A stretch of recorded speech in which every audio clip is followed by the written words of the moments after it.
มาอันนี้หอยตุจันมาเลย YouTube ตุจันสู่ความงามเจ้าโลดลูกบ้านทิพเพียนะบ่ต้องห่วง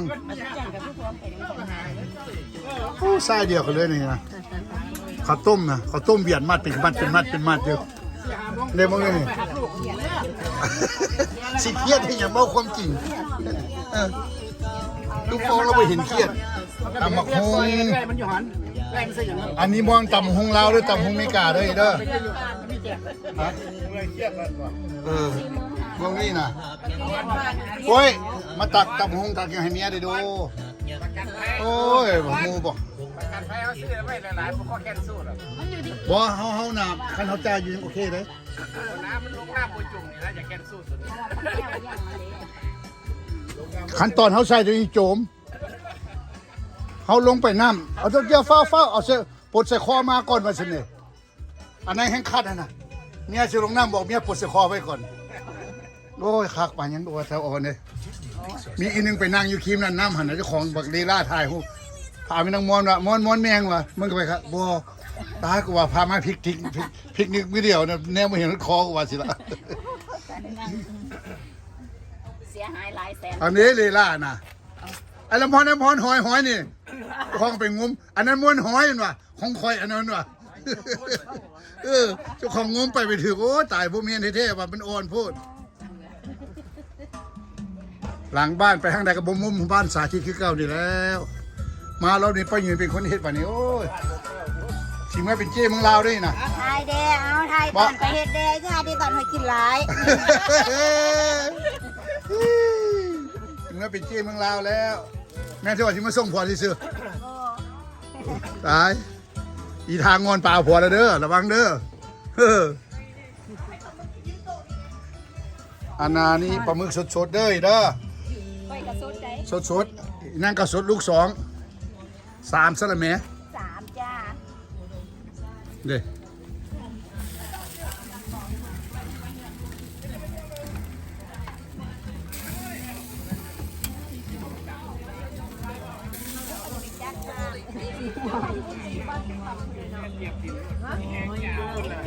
มาแม่ทำมันขึ้นรถหลายเด้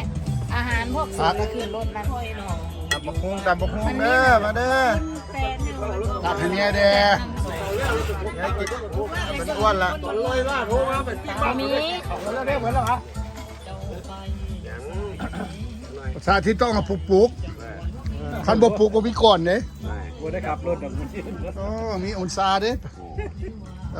ธรรมดาสิมาแกล้งลูกนอนบ่ได้มีแต่ลูกแกล้งพ่อนอนตอนช่วยนะบ่มีไผดอกมีแต่นี่ละกันเองน่ะฮักแพงคือเก่าล่ะอันนี้สิมูนอยู่สวรรค์มาจันผมมาวงศาผมมันจะผมวงศาบอก YouTube นั่นเองเขาสิส่งตัวมึงนักคือ YouTube ขับรถหาเงินมากินเมืองลาวเด้หมอได้โอ้เดือนแล้วเขาได้ 3,000 ป่ายพุ่นบอสทีเดียวเดือนแล้วเราให้ทีเดียวเขาได้ 3,000 ป่ายมันคือพวกโตกับเขาไปมึงกดสไครให้เราเด้แซ่ได้มาเมียก็ไปเห็นดอกฝากอีกน้อยเมืองลาวเบิร์ดอะไรก็ได้อีน้องสาวก็จะให้เดือนนึง500มันบอกเลยนะทุกมันเอ้ยเดือน500เด้อมันบ่เป็นบ้าได้ YouTube เขาเฮ็ดเขาได้เงินกันได้ไม่เห็นบ่เขาเข้าห้องน้ำนะเขายังได้เงินในเมืองลาวนะ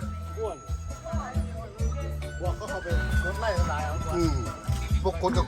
พวกตัวเขาไปกดตัวพวกคนกับกดเองว่าไปอย่างบีบหลายเดียวบีบได้เดียวเลย Look at that.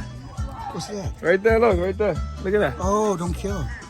Never saw that before, huh? งั้นไม่ปุ้ยเขาไป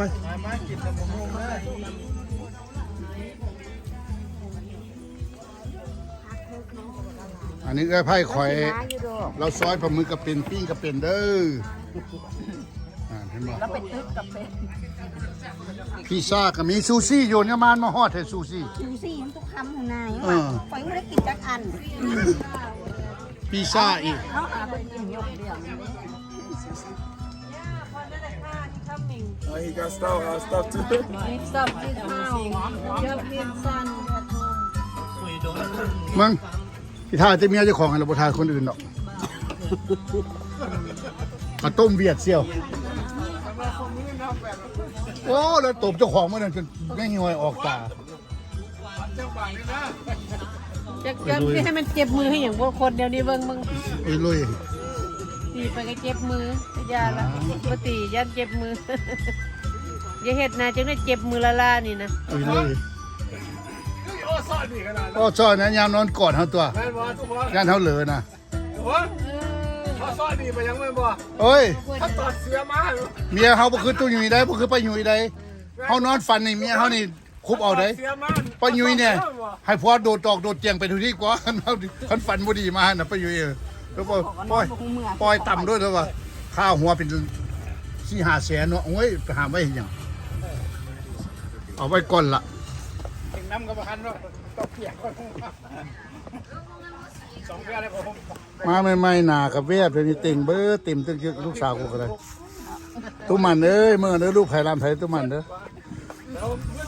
จุดไรเฟอร์เขาฟังกันเด้อบ่ตุ้มัน ฟันโดดเลยนะส่งให้โดดแล้วโดดต้องโดดแล้ววันนี้ บายบัดนี้บายบายบายเด้อบายเด้อบายบาย ฟันเหยียบเด็กรถเขาบ่อยู่เหรอพวกเขา